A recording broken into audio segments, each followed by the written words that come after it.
other than a client dying. That's a pretty strange thing.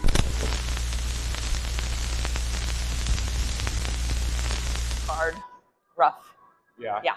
How did you navigate through that? Well, we did know he was sick, and about 2 weeks before he died, he actually pulled me aside and asked me to take care of his wife and make sure that if anything happened to him, I'd close the deal and get her moved and get it done.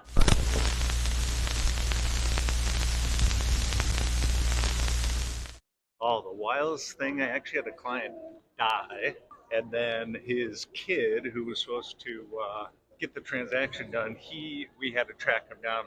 He ended up in jail, so we had to track him down and actually get it closed once we got him out of jail. Took a little bit of time.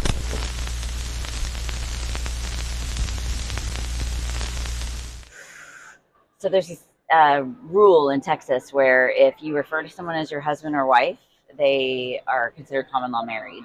And at a closing one time, we had to stop the closing because the guy kept referring to his girlfriend as his wife. And the title rep said, time out, we got to stop the closing. You've referred to her as your wife so many times, she now has to become a part of the contract, sign everything, and we have to start over. Did she sign? She did, but that was literally at the closing table, and we had to wait another, 15 days before we could close. I think I knew that could happen. I knew it could happen, had never heard of it happening, but it happened to me. I've never had any issue like that with that issue. It was crazy.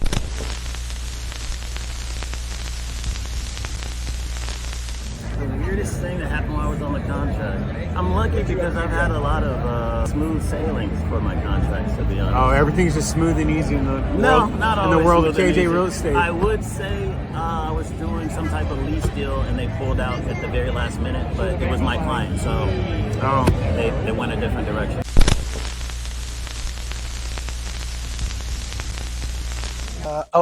It was, I had an offer that was written for a multifamily. This is when I got wise to these things, where, am I picking up? Yeah, you're good. Yeah. I'm dead. You're dead? That was a multifamily deal, and the seller always wanted to be present at every single showing. And I didn't realize this is because what he would do is he would shift cards to the buyers so that they could then look to do a deal. Cut you out? And cut me out of the equation, yeah. Uh-oh. And that was the first time I got wise to that. That's crazy. How did you navigate through that situation? Well, I lost the deal. You just It was not one of those like, hey, I won situations. It was, hey, I learned. So, yeah. there you go. Well, that's free education. Yeah, it was.